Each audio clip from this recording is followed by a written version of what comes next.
volviendo a poner a grabar, así que Mira.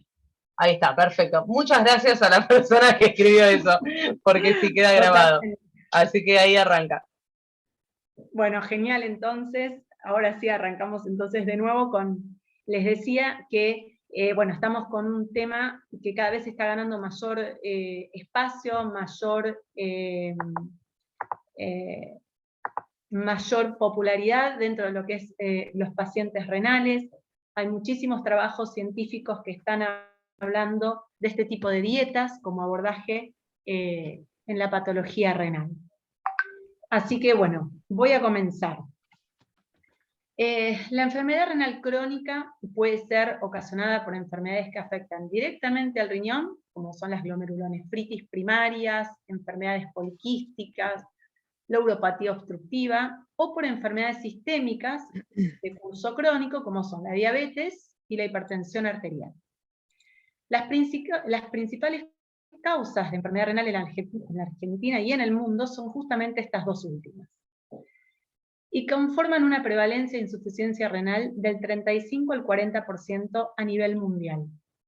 Fíjense que se espera un aumento de casi el 70% para el año 2030, siendo la nefropatía diabética la primera causa de nuevos ingresos a diálisis crónica. Más de un cuarto de la población mundial presenta hipertensión y se proyecta un aumento en 2025 del 60%. Pero esto no queda acá porque la magnitud del problema es aún mayor, teniendo en cuenta el incremento de morbimortalidad, especialmente cardiovascular, relacionado con el deterioro renal. Existen factores de riesgo modificables que inciden sobre la progresión o la incidencia de enfermedad renal. Los primeros ya los mencionamos, la diabetes, la hipertensión, pero también hay otros factores de riesgo relacionados a el síndrome metabólico, como la obesidad, las dislipemias, hábitos inadecuados como el tabaquismo, la hiperuricemia relacionada a las altas ingestas de fructosa, que encontramos mucho en los productos industrializados. Entonces, todos factores de riesgo de enfermedad renal crónica que pueden ser modificados a través de pautas orientadas a la prevención tanto primaria como secundaria de estos factores de riesgo, y se vuelven prácticamente fundamentales desde el punto de vista nutricional. En nuestro país, el patrón alimentario se basa fundamentalmente en las ingestas muy altas de proteínas, ¿no? Las dietas estándar contienen más de 1,5 gramos por kilo día de proteínas, especialmente de proteínas de origen animal, y más especialmente de carnes, que promueven a la hiperfiltración glomerular, que es, ya cuando hablamos de hiperfiltración glomerular hablamos de cierto daño del glomérulo a nivel del riñón, con la presencia de proteinuria, que es la pérdida de proteínas en la orina, y especialmente en los pacientes diabéticos e hipertensos.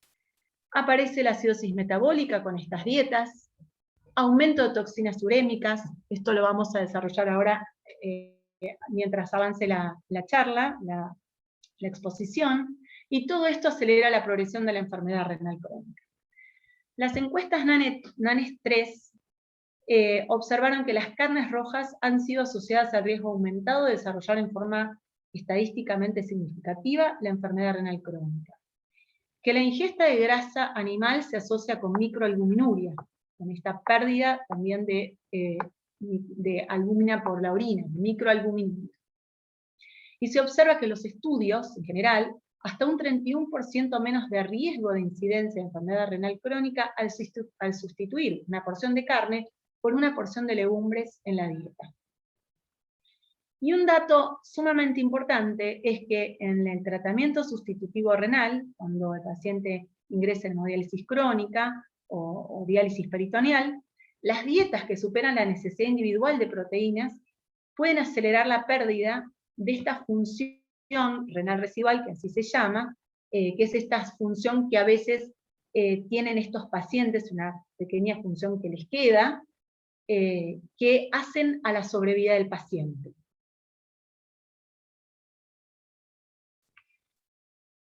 Entonces, si pensamos en la fuente de proteínas, las dietas vegetarianas generalmente han sido elegidas por motivos religiosos, filosóficos, culturales, económicos, entre otros, y también podemos pensarlas hoy en día como una alternativa de modalidad terapéutica. Existe la creencia de que las dietas vegetarianas no son suficientes para cubrir las necesidades de proteínas, tanto en cantidad como en calidad, ya que no contienen proteínas de alto valor biológico, especialmente las dietas vegetarianas, ¿no? Veganas. La Organización Mundial de la Salud y el Instituto de Medicina proponen una recomendación estimada de proteínas para personas sanas de 0,66 a 0,8 gramos por kilo día, que es muy similar a la recomendación de las guías internacionales, guías argentinas e internacionales, para los pacientes renales. Los pacientes renales en estadios previos a la terapia sustitutiva renal. Los estudios en personas sanas, veganas, que son suficientes en proteínas, muestran ingestas proteicas promedio entre 1 gramo kilo día y 1,04. La corte del estudio EPIC Oxford refiere que las personas vegetarianas presentan altas ingestas en magnesio, fibra, folato, hierro, betacarotenos, pero son bajas en retinol, vitamina B12, vitamina D, calcio, zinc y omega 3.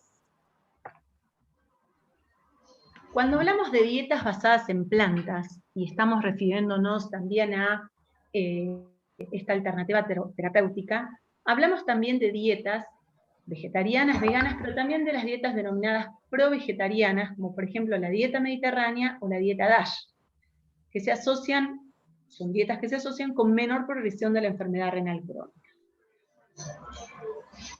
Si pensamos en la fuente de proteínas, y pensamos en el control proteico en la enfermedad renal crónica, en una dieta omnívora, pensamos en el alto valor biológico, ¿verdad? Que en un principio se refería a que debíamos cubrir con el 60% del alto valor biológico, de las proteínas de alto valor biológico, después con el 50%. Pero cuando hablamos de dietas basadas en plantas, hablamos de un score de calidad proteica, es un score de aminoácidos corregida por digestibilidad proteica que propone la FAO, que en un principio era el PDCAS y actualmente está siendo sustituido por el DIAGAS. Estas dietas, este score, según varios estudios, según la asociación, creo que estaba incluido el grupo de trabajo de la Sociedad Argentina de Nutrición, también la Sociedad Brasilera de Nutrición Vegetariana, refieren que en realidad esto quedaría implícito cuando una dieta es completa y variada, y se implementan ciertos alimentos, especialmente legumbres, frutos secos, cereales, frutas y verduras, y se cubre el valor calórico total. Esto da para el debate, ¿no? Sé que seguramente hay mucha gente que se dedica a hacer nutrición vegetariana, así que cualquier aporte al respecto, obviamente, es muy bienvenido. Bien. Estas dietas basadas en plantas tienen ciertos beneficios en la enfermedad renal crónica que se denominan efectos pleiotrópicos. Sobre la presión arterial, estas dietas han visto beneficios a nivel de la tensión arterial, a nivel de la diabetes, mayores cantidades de fibra, menor ingesta de harinas refinadas, se logra mayor control del peso, entonces menos insulinoresistencia, menos incidencia de diabetes. En la enfermedad cardiovascular, mejor perfil lipídico de las dietas, menos ácidos grasos saturados y trans, mayores cantidades de ácidos grasos mono y poliinsaturados que mejoran la inflamación. La inflamación es muy común en los pacientes con enfermedad renal crónica, es una de las características típicas, que promueven luego la aterosclerosis, ¿no? Entonces ayudarían a evitar a controlar todo este desenlace. La acidosis metabólica hablábamos al principio que decía que íbamos a desarrollar ahora, ¿no? La acidosis metabólica se produce por la incapacidad del riñón dañado de eliminar ácido. Si bien se hace más evidente en etapas avanzadas, empieza a ocurrir ya en etapas más tempranas de la enfermedad renal crónica y contribuye a esta hiperfiltración glomerular que mencionábamos al principio y progresión de la enfermedad renal crónica. La acidosis metabólica tiene consecuencias también a nivel del metabolismo proteico musculoesquelético a través del hipercatabolismo proteico y disminución de la síntesis de albúmina. Entonces, se promueve la desnutrición y especialmente a la depresión muscular. Esto contribuye a mayor pérdida ósea en el hiperparatiroidismo secundario también. El hiperparatiroidismo secundario es una afección paralela a la enfermedad renal crónica, donde se ve muy afectado el hueso. Y este síndrome del hiperparatiroidismo secundario es muy hipercatabólico también. El efecto alcalino de mayores cantidades de frutas y verduras se han asociado con el enlentecimiento de la caída del índice de filtrado glomerular. Si bien esto lo mencionan muchísimos trabajos, a veces no alcanza. Esto de la acidosis metabólica va a depender mucho, o sea, del grado, hay diferentes grados de acidosis metabólica dependiendo de el estadio de la patología y dependiendo, por supuesto, de cada paciente. A veces se necesitan aporte de dosis de bicarbonato para mantener la alcalinidad. Pero muchos trabajos mencionan este aporte alcalino que ayuda muchísimo a mantener justamente, a evitar o a mejorar esta acidosis metabólica. Además, una dieta más alcalina mejora la sensibilidad de la insulina y hay menor tendencia a formar litiasis renal. ¿Qué pasa con el metabolismo óseo-mineral? También hay efectos pleiotrópicos positivos en este aspecto. Hay menor biodisponibilidad del fósforo dietario. ¿Esto qué quiere decir? El fósforo, en una etapa de la enfermedad renal, empieza a acumularse, aún a lo mejor no se ve en los estudios, pero empieza a acumularse, y empieza a dispararse la paratormona, que es el indicador de aumento o de enfermedad relacionada al hiperparatiroidismo secundario. Las dietas basadas en plantas aportan fósforo menos biodisponible, se absorbe menos. Con lo cual estamos evitando, podemos indicar una selección alimentaria mayor sin estar pensando tanto en este fósforo que podría alterar la paratormona. Y que tiene mucha incidencia en la calcificación vascular, que es otro de los factores muy importantes que aparecen en el paciente renal. Y otro de los factores que disminuyen con estas dietas, la inflamación que habíamos mencionado, la disfunción endotelial y el estrés oxidativo. ¿Por qué? Porque hay mayor cantidad de micronutrientes, especialmente antioxidantes, como la vitamina C, vitamina E, betacarotenos, etc. Y hay mayor disponibilidad de vitamina K en la dieta que contribuiría a la protección, en la protección de la calcificación vascular. Bien, ¿qué pasa con las toxinas urémicas? ¿Qué son las toxinas urémicas? Son estas toxinas que aparecen en la patología renal, por alteración de ciertos aminoácidos que se aparecen en la dieta cuando la dieta es cuando tiene una dieta basada en proteínas de origen animal y especialmente cárnicas. Entonces, estos aminoácidos se convierten en toxinas. Perdón, voy a tomar agua que... Ahí estamos, perdón.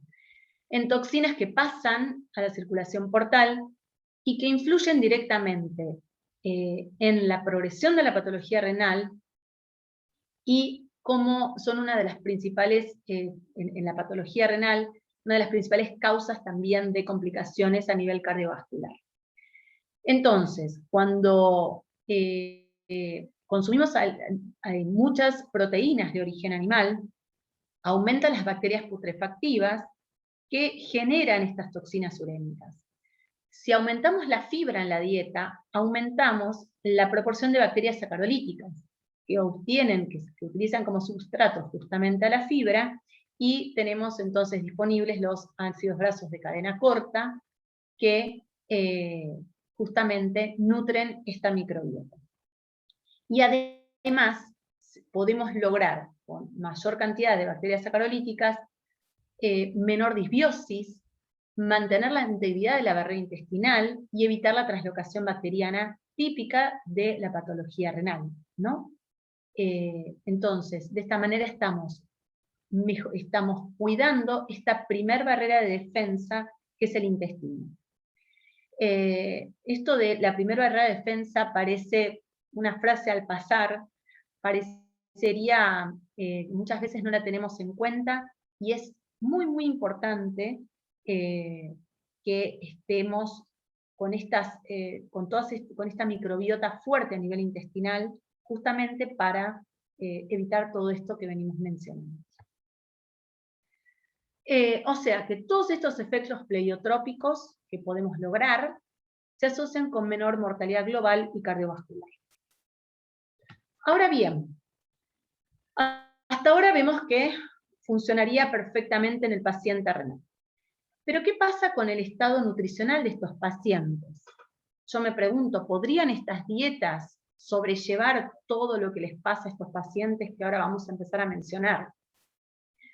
El paciente renal tiene una ingesta que va disminuyendo ya en estadios intermedios, en estadio 3. Hay 5 estadios de la patología renal, 5 o 6, porque el 3 ahora se divide en 3A y 3B, porque disminuye el apetito, ¿sí? Disminuye el apetito por toda esta situación de inflamación, las toxinas urémicas están relacionadas a la disminución del apetito, y empeora notablemente con la progresión de la enfermedad renal. El paciente renal se encuentra en un estado hipercatabólico desde etapas tempranas, y esto también va increyendo a medida que avanza la enfermedad. Imagínense que existe una prevalencia del 30% de mortalidad en diálisis asociado a malnutrición. Entonces, todo este estado hipercatabólico de malnutrición e inflamación lleva a un estado de desgaste energético proteico o protein energy wasting, que lo van a encontrar también de esta forma, que son sus siglas en inglés, que es una disminución de la masa magra y del compartimento graso en el paciente, justamente por toda esta situación de hipercatabolismo, malnutrición, inflamación, etcétera, etcétera. ¿Qué tiene que ver con la disminución de la ingesta? ¿Sí? Con la inflamación, con las enfermedades asociadas, concomitantes, como la diabetes, la insulinoresistencia. Los pacientes que dializan, ya la diálisis per se es hipercatabólica, el hiperparatiroidismo secundario que mencionamos, la mayor tendencia a infecciones que tienen estos pacientes, que justamente se enferman más, tienen mayor tendencia a infecciones, y estas infecciones también generan más desgaste energético proteico. La enfermedad cardiovascular de la que venimos hablando, todo esto lleva a un estado de fragilidad en el paciente, especialmente en el paciente añoso, que lo pone en una situación, esperen que se me tildó, ahí está, de pérdida de músculo, de pérdida de fuerza y función muscular, que se denomina sarcopenia. O sea que a esta situación de desgaste energético proteico también podemos tener una situación de sarcopenia que hace a la capacidad funcional del paciente. Bien, no quiero dejar de mencionar al COVID y al riñón, 2 palabras, porque realmente fue muy importante trabajar con esto en el centro de diálisis, los pacientes muy desnutridos, con toda esta situación de inflamación. El paciente por COVID, ante esta situación ya inflamatoria basal del paciente renal, se le sumaba esta otra situación inflamatoria subclínica que afectaba aún más todo su estado de desnutrición, y siendo otro factor de riesgo grande que predispone a mayor pérdida de masa muscular. Pero por otra parte, esta situación de cuarentena como forma de prevención predispuso a cierta obesidad, por la inactividad física, la situación de ansiedad que presentaba el paciente. Entonces, estuvimos siempre, y terminamos con muchos pacientes, con una obesidad sarcopénica. ¿Qué es esto? Pacientes que habían aumentado de peso en base al compartimento graso, pero habían perdido mucha masa muscular. Muy difícil de trabajar a la distancia, pero bueno, muchas veces necesitando suplementos que no podíamos acceder por cuestiones de no podíamos a veces llegar a las obras sociales no trabajaban de la misma manera que antes, que anterior a toda esta situación, así que una situación compleja para tratar en estos pacientes. Entonces, volviendo al tema, ¿podemos prevenir o mejorar el desgaste energético proteico con dieta basada en plantas en estos pacientes? Hay muchísimos estudios, yo menciono acá algunos. Por ejemplo, en el estudio de Barsotti se observó en 37 pacientes con enfermedad renal crónica en estadios 3 y 4, con ingestas de 0,7 gramos por kilo día, seguidos a 13 meses, que no mostraron signos de deficiencia nutricional consumiendo dieta basada en plantas. Las dietas basadas en plantas generalmente, las dietas tanto vegetarianas también como veganas, manejan un rango entre 0,7 y 0,9 gramos por kilo día, en forma espontánea, es lo que los estudios descriptivos mencionaban, bueno, justamente lo que mencionan los estudios descriptivos, en los pacientes renales. Y entre sus conclusiones mencionaron que el apetito conservado para cubrir las necesidades energéticas se asociaban con la disminución de las toxinas urémicas. Y por otro lado, en pacientes en hemodiálisis que consumían dietas vegetarianas, veganas, en este trabajo se compararon a los pacientes entre dietas veganas y vegetarianas, que podían alcanzar una ingesta proteica entre 1,1 y 1,25 sin complicaciones, que son los gramos de proteínas sugeridos para los pacientes que están en diálisis. Por supuesto, siempre va a estar esto condicionado al estado nutricional del paciente, a veces se requieren más. Pero bueno, a nivel de los pacientes en diálisis, son pocos los estudios, hay muchos más estudios relacionados a estadios previos, estadios 2, 3, 4, que son previos al tratamiento sustitutivo renal. Entonces, volvemos a la pregunta. ¿Qué otros factores debemos corregir para combatir el desgaste energético proteico? ¿Qué otros factores? La inflamación, que venimos mencionando, la acidosis metabólica. Hay deficiencia de vitamina D que podemos aportar en forma exógena como suplemento. La insulinoresistencia. Las dietas, que esto no lo he mencionado hasta ahora y que es fundamental, las dietas tan restrictivas que a veces están indicadas en estos pacientes están sometidos a cumplir con estas restricciones, que ya nos dimos cuenta que no sirven para nada, sino que ponemos en una situación de mayor vulnerabilidad, con mayor desnutrición en los pacientes, y los dejamos sin posibilidad de mayor selección alimentaria. Entonces, estas dietas contribuyen a cubrir con el valor calórico proteico de los pacientes y evitar esta desnutrición que las dietas convencionales suelen provocar. Bien. ¿Y qué aportamos con las dietas basadas en plantas? Tendemos a pensar siempre en el potasio, en el fósforo, en el sodio, pensamos como que estamos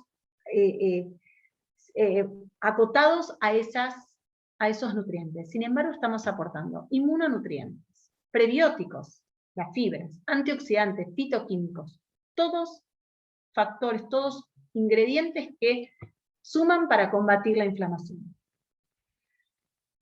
¿Qué nutrientes se vuelven relevantes en relación a la inmunidad? Bien, la vitamina C que estas dietas aportan, la vitamina D que posiblemente tengamos que suplementar, pero en todos los pacientes, no solamente en el paciente renal, sino también en la población en general.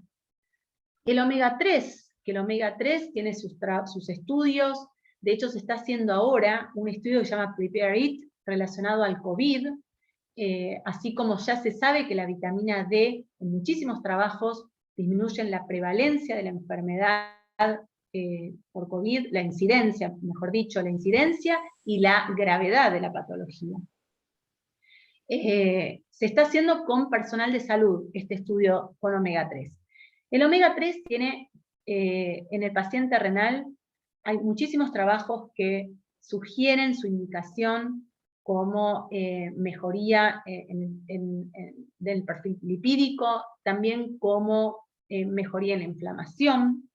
Al respecto hay trabajos que tienen algunas contradicciones, pero el omega 3, independientemente de todo lo que estamos pensando de paciente renal, es un nutriente crítico que debe ser aportado.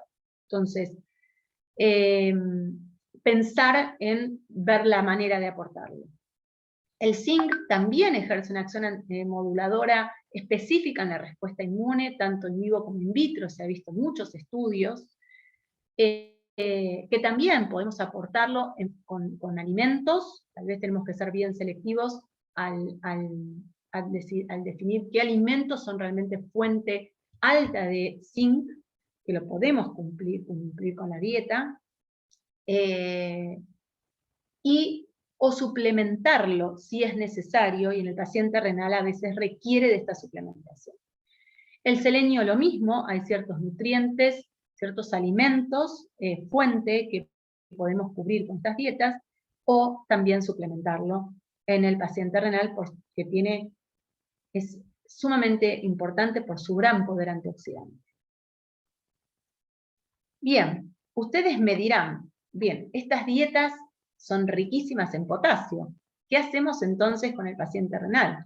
Bueno, ya sabemos, conocemos las técnicas del remojo, las técnicas de cocción para disminuir el potasio en los alimentos, pero también hay otras teorías que mencionan que una dieta rica en fibras mantienen menor contacto del potasio a nivel intestinal, porque promueven al peristaltismo intestinal, entonces dejan menor tiempo de contacto del potasio con el intestino para poder ser absorbido.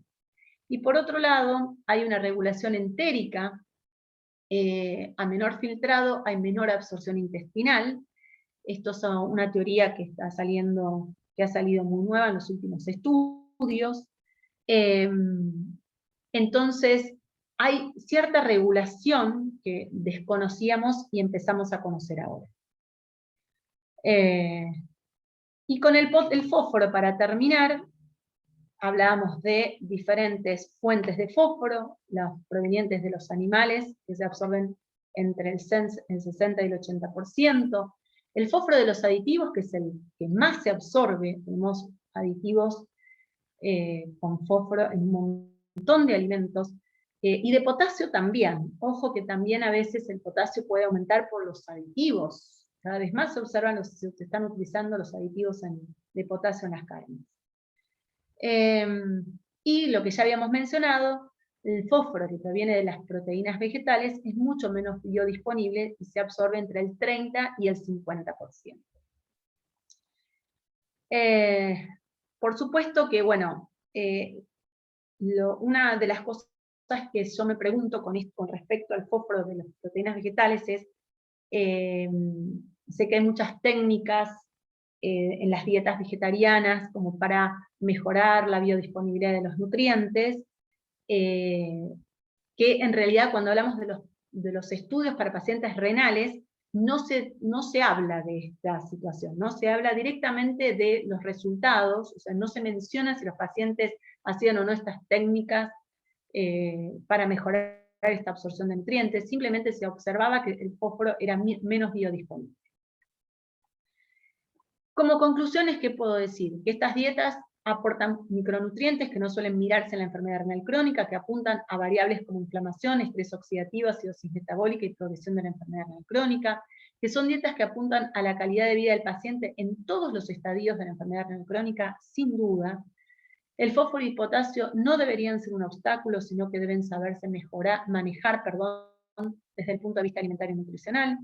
Cualquiera de las formas de las dietas basadas en plantas son completas, en proteínas siempre que se cura con valor calórico y sean variadas, y son dietas que apuntan a la microbiota e inmunonutrición tan íntimamente relacionadas. Y podríamos pensar en que son una oportunidad para amortiguar y evitar la enfermedad por COVID.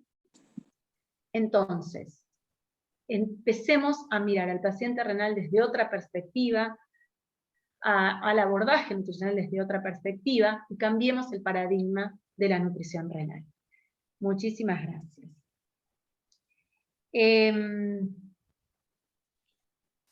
Tengo para contarles que estamos queriendo meternos cada vez más, o sea, hemos realizado esta webinar para comentarles que en realidad hay todo un mundo atrás de esto, y que hay un curso que estamos promoviendo, en el que vamos a profundizar en todo lo que venimos mencionando, en que vamos a aprender la fisiopatología y el abordaje nutricional en el paciente con enfermedad renal crónica, y que vamos a aprender también el abordaje desde el punto de vista de la nutrición vegetariana, vegana, de la nutrición basada en plantas, en forma completa. Lo que nos suele pasar a los nutricionistas, los que no manejamos las dietas vegetarianas, o no manejábamos, yo no puedo decir que empiezo a manejarla, es que nos falta información de cómo, o sea, es todo muy lindo, todas las dietas para los pacientes renales, están hablando de las dietas basadas en plantas, genial. Ahora, ¿cómo las implemento? ¿Qué indicaciones les doy al paciente desde el punto de vista culinario, desde el punto de vista de la selección alimentaria? ¿Cómo manejo esto? Entonces, nos pareció, con Vanina Repum, nos pareció que era de suma importancia empezar a mostrar todo esto y adentrarnos en este mundo a partir de estos dos temas que realmente no podemos, como profesionales de la salud, en nutrición, seguramente no sé si habrá algún otro profesional de la salud mirando, pero especialmente los nutricionistas, aprender a manejar la selección alimentaria, las indicaciones, a poder manejar recetas. Entonces, los invito a formar parte de este curso, que realmente me gratifica mucho poder invitarlos y poder hacerlo justamente por esto, porque partió y apareció a partir de una necesidad de decir, bueno, ¿qué hago con todo esto? Empecemos a investigar. Así que, bueno, los invito y ahora sí, muchas gracias. Muchas gracias, Marce, espectacular. Ahí están dejando agradecimientos. No sé si hay alguien que quiera hacer alguna pregunta. Acá Mariana pone, ojalá muchos médicos nefrólogos pudieran tener acceso a estos conocimientos tan innovadores, porque sus indicaciones siguen siendo muy desactualizadas. Es cierto. Esto es otro tema, que no todos, es muy difícil a veces implementar todo esto. Es cierto lo que decís, Mariana, hay de todo, ¿no? De a poquito uno va ganando, siempre viste que el rol del nutricionista a veces es pelearla mucho, que nos crean un poco más, ¿no? Pero sí es cierto lo que decís, y ojalá, que este curso también está pensado para nutricionistas, nefrólogos, enfermeros, todos los que estén interesados en el paciente renal. ¿Hay alguien que tenga ganas de hacer alguna pregunta, que tenga alguna duda? Ahí Romina nos dice, bueno, Romy dice, tengo una proteinuria de 823, ¿qué podés hacer desde la alimentación para bajar a niveles normales? Estás Sí. Bueno, estamos justamente, todas estas dietas, tenemos que tener la restricción proteica, la restricción de sodio, el tema de la ingesta de líquidos, todo esto son los pilares de estas dietas. Pero quiero decirles que no son dietas generalizadas. Cada uno de ustedes, yo siempre pienso lo mismo, cada uno de ustedes es un mundo aparte. ¿Sí? Cada uno de ustedes que se sienta enfrente mío es un mundo aparte. Entonces, las dietas son totalmente individualizadas. Cada uno de ustedes requieren de diferentes indicaciones, pero esa es la base. Buenísimo. ¿Alguien más?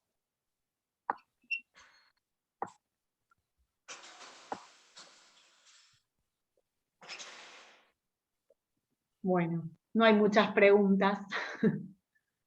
No, igual fue súper completo. Acá viene otra. Toda la información, tengo una duda, ¿el consumo de suplementación de proteínas en polvo a largo plazo genera algún daño renal? Ups. Suplementación de proteínas en polvo. Todos los excesos, si hablas de excesos, sí. La verdad tengo muchos pacientes que aparecen los típicos de gimnasio, que se toman todos estos batidos, todas estas suplementaciones que terminan con daño renal. No sé si a eso te referís. Las suplementaciones de proteínas en exceso, sin duda, pueden generar daño renal. Obviamente, ahí dice, exceso más de 1,5, quizás... De peso quizás mucho tiempo. Claro, eso dice sí. Es Sí, posible yo pensaba lo mismo. Sí.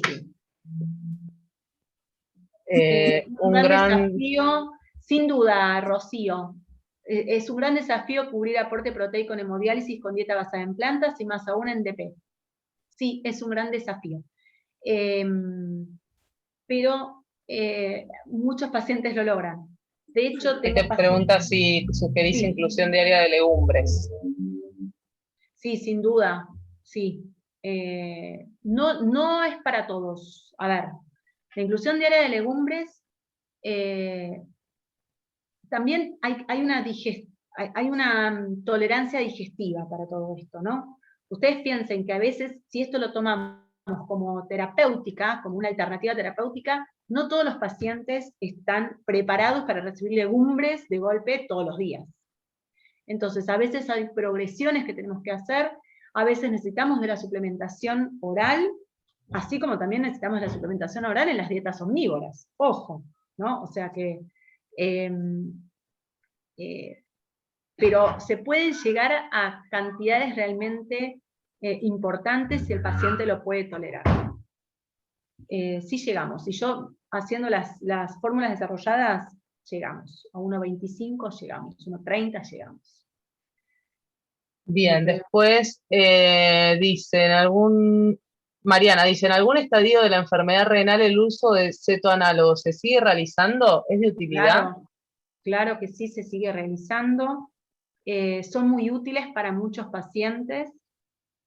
Acá se requiere de menor aporte proteico todavía. Sí, se siguen manejando y a veces se manejan cantidades muy bajas de proteínas. Por eso es tan importante el aporte de otros nutrientes que no solamente que no tenemos en cuenta, ¿no? Esto de pensar en el zinc, en el selenio, en la vitamina D, en el omega 3. Sí, se utilizan los cetonanos, claro que sí, sobre todo para evitar el ingreso a diálisis en pacientes muy añosos, por ejemplo. Esa es una buena... Alejandra dice, ¿se maneja algún suplemento nutricional en renal en pacientes desnutridos? Se refiere a, no sé si se refiere a dieta basada en plantas específicamente o suplementos en general, sí, claro, siempre. No sé si es una pregunta, claro, o una afirmación. Después dice, claro, pues dice, ¿se maneja algún se manejan suplementos nutricionales en pacientes con enfermedad renal crónica? Claro que sí. Es habitual el uso de suplementos. Valeria llegamos. Domínguez dice, ¿existen estudios en Argentina que un paciente evite la diálisis con dieta basada en plantas? Evitar la diálisis. A ver, siempre hablamos de evitar la aceleración y la progresión de la enfermedad renal crónica. Depende, obviamente, del estadio en que comencemos, con la enfermedad. Depende de la patología de base de este paciente. Depende del cumplimiento de este paciente. Hay muchísimos factores. Y depende a veces hay enfermedades renales que son de rápida evolución, glomerulopatías de rápida evolución, que a veces no llegamos a evitar la diálisis, pero sí, sin duda, a enlentecer la progresión de la patología renal. Bien, después Silvi dice, para mejorar microbiota, algunas palabras para seguir pensando en estos pacientes. Alimentos fermentados, no sé si eso lo da Vani o si... Sí, no, pero puedo responder. Los alimentos fermentados necesitan tener control, una de las cuestiones que hablábamos con Vani, sobre todo en pacientes renales que tienen esta posibilidad de translocación bacteriana, tienen que estar controlados. No hay tantos estudios sobre alimentos fermentados en patología renal, la verdad que no los hay, es todavía un lugar medio en la nebulosa. Sí, pero sí aportar, por ejemplo, probióticos, yo digo por el tema de los fermentos, con Vanina hablábamos de utilizar pHímetros, utilizar controles para evitar que haya algún patógeno, pero bueno, no está tan instalado aún. Bien. Bueno, y después, por último, Alejandra Rossi, pero creo que debe estar respondiendo. A ver. Acá Rossi dice, Marcela, ¿te referís a la posibilidad de realizar suplementación con módulo proteico en aquellos pacientes veganos vegetarianos que no alcanzan los requerimientos proteicos? Y podés utilizar proteicos o calórico-proteicos. La realidad es que podés usar módulos proteicos en aquellos pacientes que cubren el valor calórico, porque si vos usas un módulo proteico y no te aseguras el valor calórico, lo más probable es que se pierda justamente, en vez de ir al músculo, se va a perder como energía. Entonces tenés que estar muy segura de que estás aportando el valor calórico necesario. Pero sí, es una posibilidad, los módulos y los suplementos en general. Depende del paciente. Estas son todas cuestiones que hay que ver, hay que tener delante el paciente, el laboratorio, la composición corporal, etcétera, etcétera. Bien.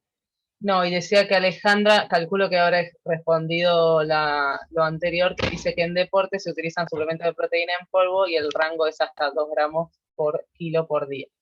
Que es, bueno, sí. Ojo, en deporte donde a lo mejor hay un desgaste calórico proteico importante. Claro. Ojo, no me quiero meter con deporte porque en realidad va a depender, si es un paciente sano y esto lo gasta, digamos, lo necesita, lo requiere el tipo de deporte, estaría bien.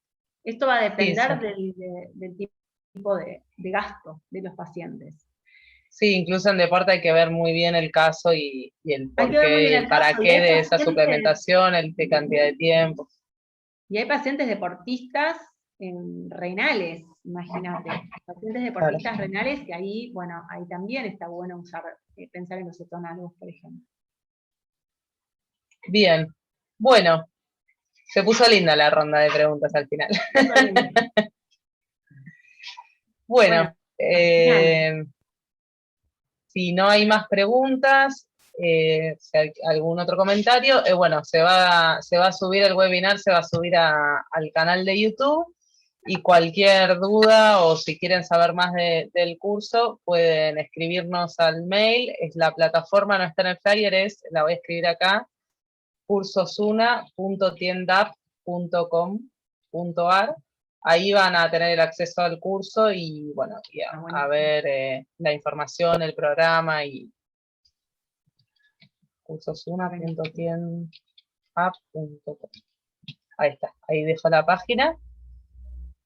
Y bueno, nos estamos viendo. Muchísimas gracias por estar ahí, por quedarse hasta el final. Gracias, Marce, por la disertación, la verdad que estuvo buenísimo. Bueno, muchísimas gracias a ustedes por estar. Y bueno, y al que no logró escribir, ¿no? Lo que vos pusiste, Jessy, de la página, ¿no? Cualquier cosa se pueden comunicar a info@una.org.ar. Sí. Al Buenísimo. teléfono o al mail. Igual tengo el contacto de todas porque les fui dejando el link del webinar, así que cualquier cosa me escriben. Les agradezco mucho por esta oportunidad y bueno, realmente espero que les haya servido. Y nos estamos viendo por ahí. Muchas gracias. Gracias. Chao. Adiós.